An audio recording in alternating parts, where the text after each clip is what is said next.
Hey there, you're listening to the Purple Stories podcast with Jeff and Rasheen.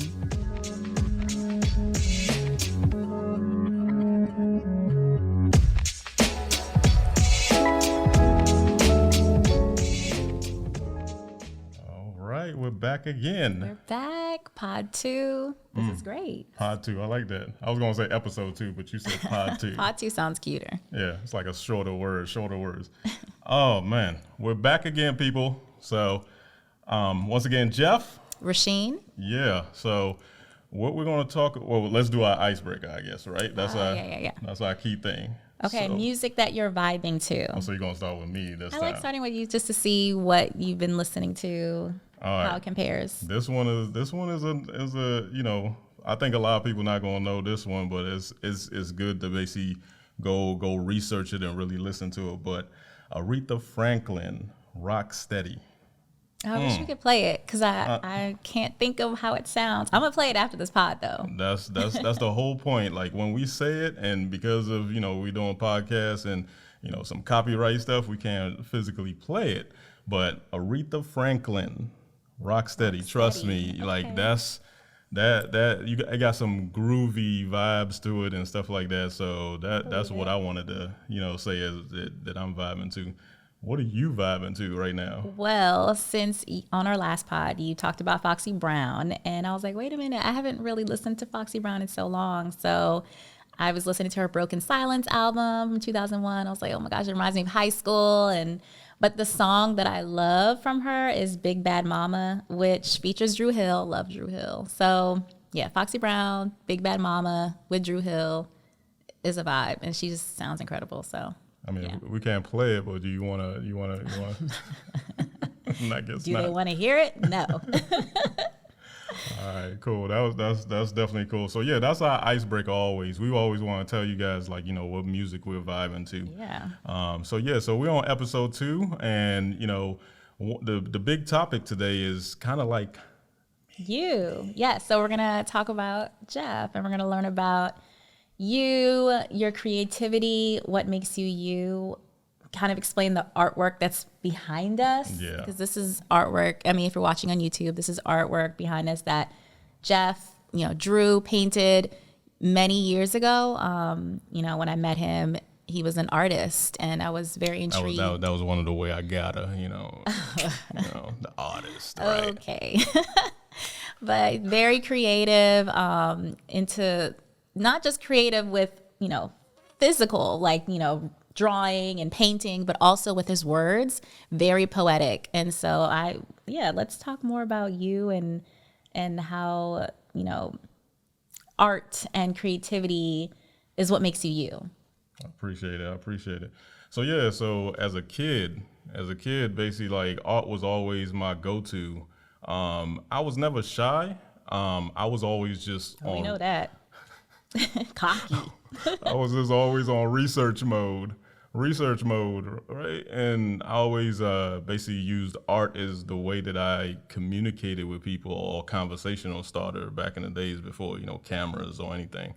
So, one key thing, especially in school, like elementary school, was, that I always I can give myself credit for. Our teacher asked us to just draw a simple map, right? And I came back and I drew all of the continents, and drew so much specific. It looked like Google Maps today, Wow. I always felt the need to kind of just put a little bit of extra that people didn't ask for. And, it was a shock to my teacher. And I just always wanted to see that wow, you went above and beyond. But, when I was creating the artwork and stuff like that, I was just having fun, and music at that time, probably Walkman or rewinding tapes and stuff like that was the vibe. But that was the key thing, as I started, really getting into the art world, doodling and just sketching stuff. I was one of those kids basically in class, attention, my attention was drifting somewhere else. And I'll always be drawing and stuff like that. So I did have challenges with education and stuff like that to just be able to focus. But, but as soon as, but the art classes, the crafts and visual type of learning, I gravitated to. Reading was a thing where, like, man, I had to read stuff like 4 to 5 different times and stuff like that to just pick it up. But like art was key. Do you feel like if books maybe had more imagery, they would draw you in, or you just It's the type of story that it tells. okay? And that's what led into the artist Jay Palmer, right? That was a brand that I was doing. When I met Rasheen, that was what I was trying to build. I was always around. This is a blessing thing. I was always surrounded by men and women that were entrepreneurs. I think from high school to man, not even from high school, from elementary school, we had hustlers. We had people say, man, I got this little soda can and stuff like that. Like I sell it to you. No, before that, actually, we were sorry about that. Before that, we were actually trading cards. Like sports cards. So it was always those type of people that you hung around with that just made you find like, okay, how can I communicate? How can I just advertise what I'm trying to do? And it led to me, like I said, starting this brand called the Artist Jay Palmer, right? And my style of art was always illusions, but I focused on how can I tell historical truths, with illusions. And that helped me start reading. Like I had to find a way where I can read something that was historical and then draw the artwork together and hide the history, the meaning inside of the artwork. And that started propelling me or bringing me together where education and my passion at doing art basically started blending together, and I was like now having fun with that, right? So I would go to Michael's arts and That's where the art crafts, stuff's at. right? And next thing I know, I'm coming out there with like 4 or 5 canvases because it was all about the canvases and stuff, and I did a lot more acrylic and oil paint and stuff, and just putting that stuff together. And some of the stuff you can see behind me, and I got some other artist stuff too. That's another thing that we're trying to do is just highlight other artists and stuff on the video part of this channel. But we really just basically I really basically just started putting these illusions together, and I thought about it. I was like, hold up, I'm doing all this artwork, and I don't like people to see what I've created immediately. Right, so I came up with this idea called, everything's gonna be unveiled. Do these unveilings, right? Mm-hmm. And that used to get a little bit of the buzz and stuff going of like, oh man, Jeff is working on something. So I'll take a picture of snippets, like the sides and the colors and stuff like that, and then talking to some other friends and stuff like that, I had to think of a brand. So the artist Jay Palmer, but then we were having an annual events called the Abstract Art Affair. Yeah, right? I liked it. It was just like a grown club version, like an elevated club experience. So, you still have the club vibe, the music, the people, but we're dressed up and we're seeing this beautiful artwork being unveiled. So it's a great time. So I used to, that was the other thing too. I think I used to go to Joanne Fabrics or somewhere. So basically I used to basically go and get fabrics. It had, for the unveiling, it had to be specific, when you actually take it off, there's a nice silk, falling down on the actual, who floor. wants a bed sheet slapped up there? So it makes sense. Yeah, so that was the thing that, I used to do, and really love. So the Abstract Art Affair, a slogan that I used to tell people, abstract that attracts. Abstract that attracts. Yeah. And, I always had to, have. Hey, you gotta have a logo, something catchy to get people in. So. Yeah. So, I had that, and I'm talking right now and I'm getting excited because at that given time, I was so trying to make it in the art world and stuff. You don't know how much fun it is you're having. And those artworks used to take me like 3-4 months to do. And but leading up to that event, and the first one, that's the funny one, right? Like Rasheen was there, and basically I was young. I'm gonna blame it on being young, but the first one was at my brother's house, right? Like, and I was like, hold up, man, we need models, man. We need we need we need models, and basically what I did was, everybody was there, like, and I came later, and I had models Oh, I bring me in. remember. Remember that? Like, what was your thought process on that? I don't know. I didn't. I mean, I thought it was fine. I thought it was that you were flashy, so I I didn't was expect anything. flashy. Yes, because that's a flashy thing to do. Like I have to walk in with models on me, like before Yeah, I unveil my artwork. No, yeah. And I remember, was very cocky and very confident when I was young, so that did yeah, not bother me. I was like, yeah, okay, that's cute. Let me go over here and see what's going on. Like I was fine. I was yeah. happy for you. It was a great event. So Yeah, so basically, like, we had the event, and I unveiled, at my, like I said, at my brother's house and stuff. That was the first one.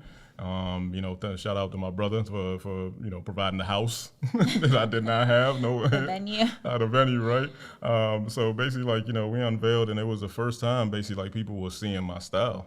And the key thing of that illusion, right, of like, them trying to find the historical writings that I put inside of like my artwork and stuff, and me having conversation with people to explain basically like, the meaning, right? So we did that, a lot of times. We started making it an annual thing.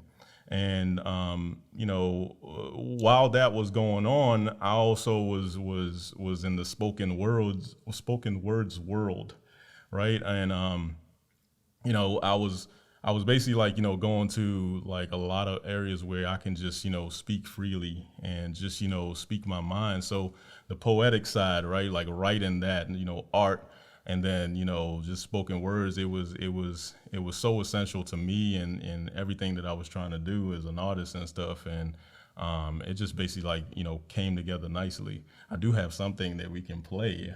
Like, Oh remember yes, the let's play it. yeah, all Yes, let's right. hear it. Well, man, let me turn this computer done gone to sleep, but yeah, let's Can play. you explain what it is before you hit play? Okay, so this is a current day, right? What I'm gonna play right now is kind of like a current day thing that me and Rasheen kind of like work on, but like it's kind of like something that I really use my spoken words mentality to basically like write something up, and then um, kind of collaborate with you to I'm kind of like reciting to you, right? Like I'll be in my office, I'm like, can you come hear this for a minute, right? And it's towards a promotion that we're trying to do, right? So that's how, and that's for Purple People Media. So I'm gonna play it now so you guys can hear it. So this is called I Am, Yeah, right? I am. 1 minute. I told y'all we would have some mess ups in the beginning, so I'm gonna turn this up. I am, and I am the now that propels the future to create more I ams. I am what you call an inspiration. I am the leader that makes other leaders lead. I am the fear that fear is fearful of. I am the strength that wakes up ready to strive for greatness. I am the mirror that helps you see you. I am the sound that waves say hi to. I am the not perfect that is so perfect. I am you.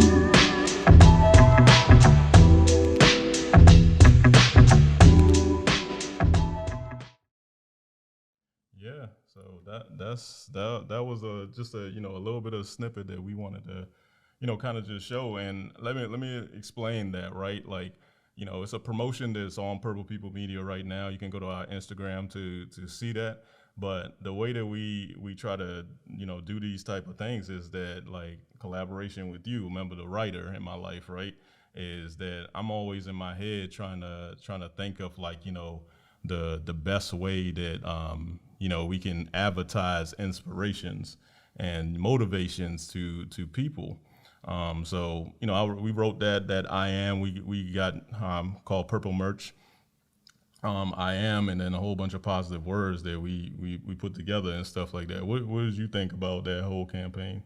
I love it. I think it's important to always be, not always be positive. Like, let's be real. Like, you can't always Yeah, be positive, but I think it's good practice to just share positivity and share, good motivation. And so this was an opportunity to just express ourselves, motivate the masses, especially during this time, and especially creatives are having, difficult time, during this pandemic, which seems never ending. And so while we're motivating others, we're also motivating ourselves to keep sure, going and for to sure. remind ourselves of what we are.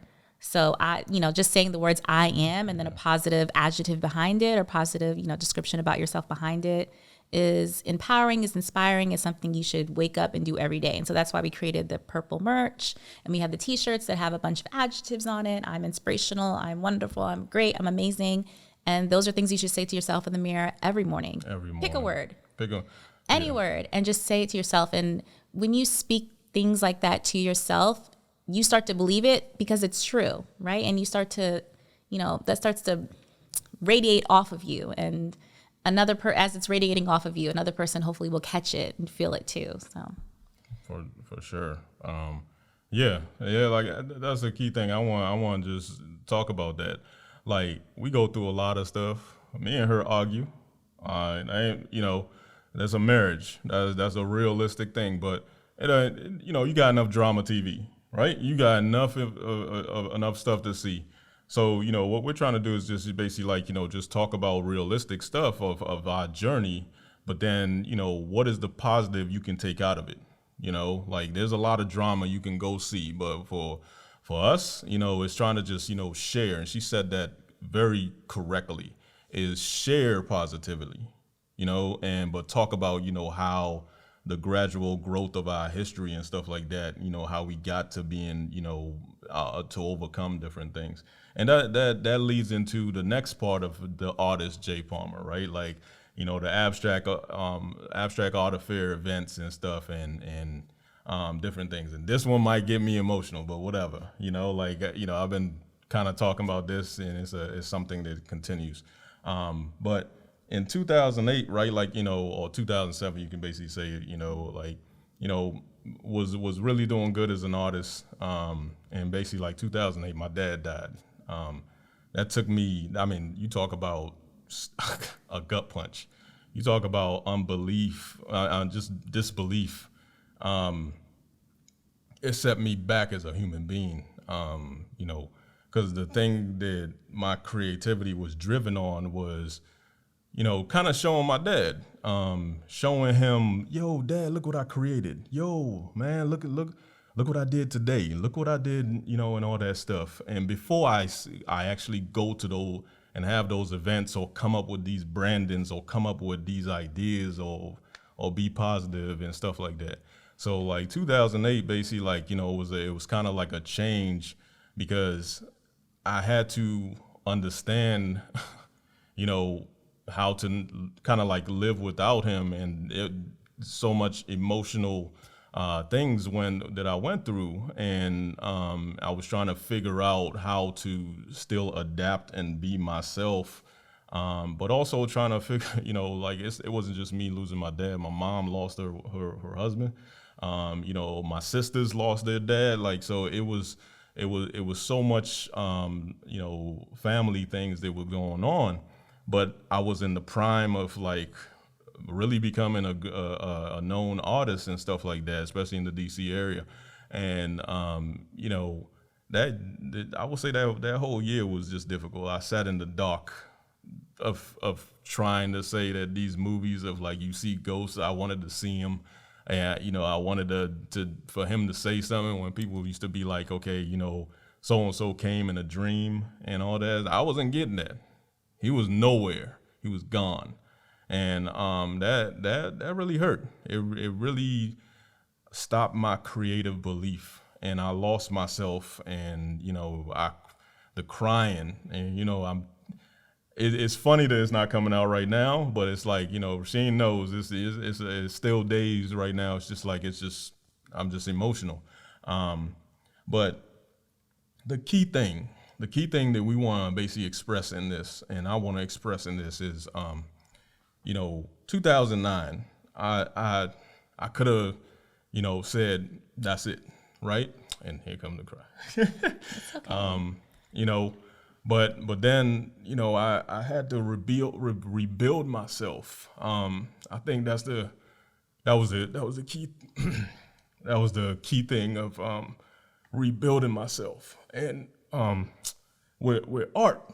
And I went back and I said, you know what, I'm gonna create an artwork. And that's why you had the tissues and stuff like that, because the moments like this, like, give me a break. Let me just wipe my snot. It's okay. But in 2009, I said, no, I'm not going to give up on my creative dreams. He won't want me to, right? Because he was motivating me to do this, because that was his thing. He took care of us and stuff. So I said, no, I'm not going to give up and stuff. So I came up with this idea to do this artwork called The Hearts Rebuild, right?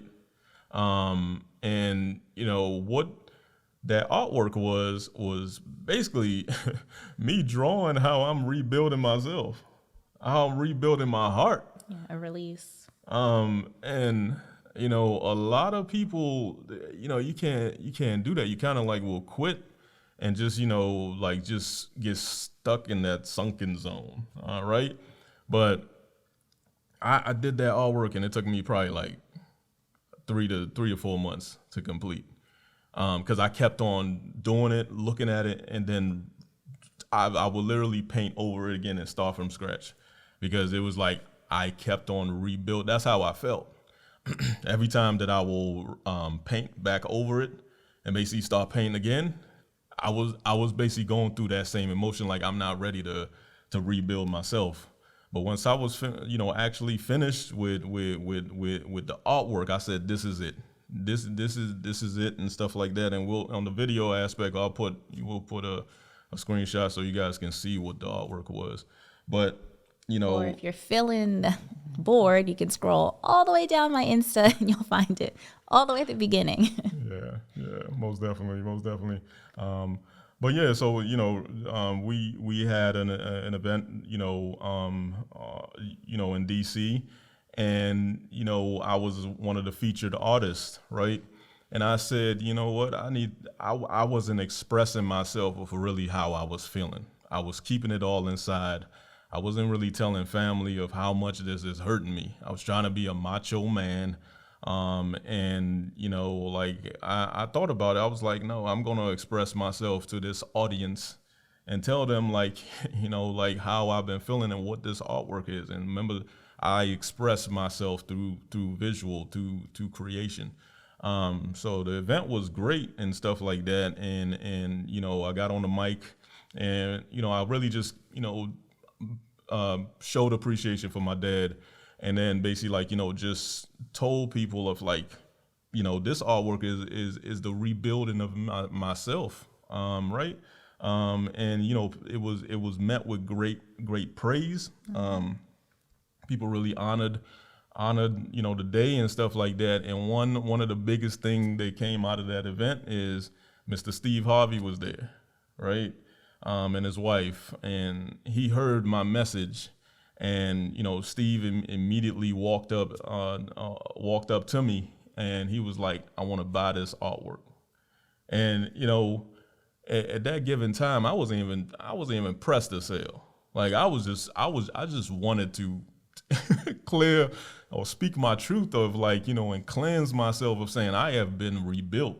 I this is now a brand new me that had to just, just get back to that and stuff like that. So, and of course, beautiful Rasheen was there. You want to speak a little bit of that event?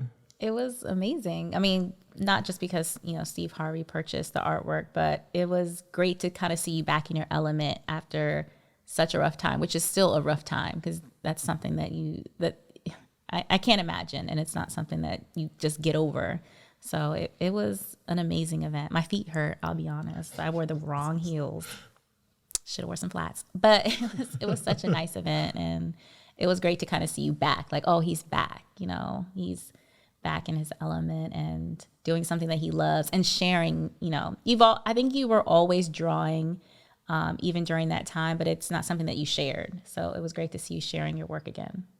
Yeah, and definitely, having you there to support it, because I did collaborate with you on, when I went through, like, man, should I even be doing this, right?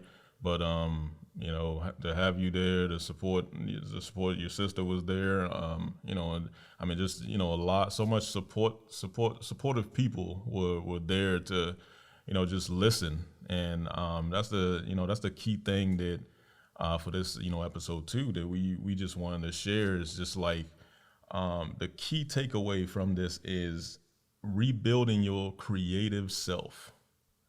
All right, like, you're gonna go through so much different obstacles, and people gonna tell you that, like, the life is all about obstacles. There's gonna be so many, like, nervous points, right? Like, you're just nervous in your head, and you create your own, like, oh my God, all this is happening, all this is going bad, but like it's totally something that we can't control. We can never control and stuff like that. So you have to know how to rebuild your creative self, and that's kind of the thing that I wanted to say as a kind of like an ending statement for this story that we've told for this podcast. We had 27 minutes. Our goal was trying to kind of like 30 minutes. So, like, any type of closing things that you want to say? I think that was a great closer. I love it. Kind of rebuilding your creative self. I love that. I think taking those moments of hardship, taking those moments of weakness, taking those moments of stress and anxiety, and using that towards your creativity is great. Like, use those moments and, like, add it to your work, and, like, don't let it hold you down. But it's okay to pause in that moment and reflect and figure it out. But use those moments that you're thinking you can't get through to push you through. So yeah, I hope that makes sense. That probably didn't make no sense. You better write a book with that. That's beautiful. I'm glad we got that on the podcast. But yeah, this is episode 2, and hopefully this is the motivational statements and inspiration you needed to hear at this given time to just help you with whatever you're going through. So with that, we're gonna end this. And you sure you don't want to get outside and get something? I don't know. Get outside and get something. I'm going outside and get something. Well, it's cold as heck outside right I'm now. going. All right. well, wear a coat. Oh, dang, this is Michael. Wear a coat when you go outside if it's too cold. All right. Yeah, depending on what state you're in. But all right, I mean, we can ramble on forever. Yeah. But once again, Jeff. Rasheen. Why I'm so late whenever you say Trust me, before we practice and stuff like that, but like we're always basically just, as soon as we get on, we're like, she don't know when I'm gonna do it. Like, I'm Jeff. These are not that planned, y'all. Nah, like, we have some talks, but they're not all that way planned. So if I sound crazy, I'm making it work. Like, I'm doing my best. Yeah, so that's all we can do. Both of us. And I don't know why this mic tripping today. So I'm like, what the heck? Like, so I got to fix that now. But whatever. That'll be on episode 3. We'll make that work. But all right, guys, look at that. I don't know. Anytime I get loud. You are loud. I am loud. I don't know what's going on. But all right. Bye. You're trying to whisper. Bye. Bye, everyone. Thanks for joining us. All right.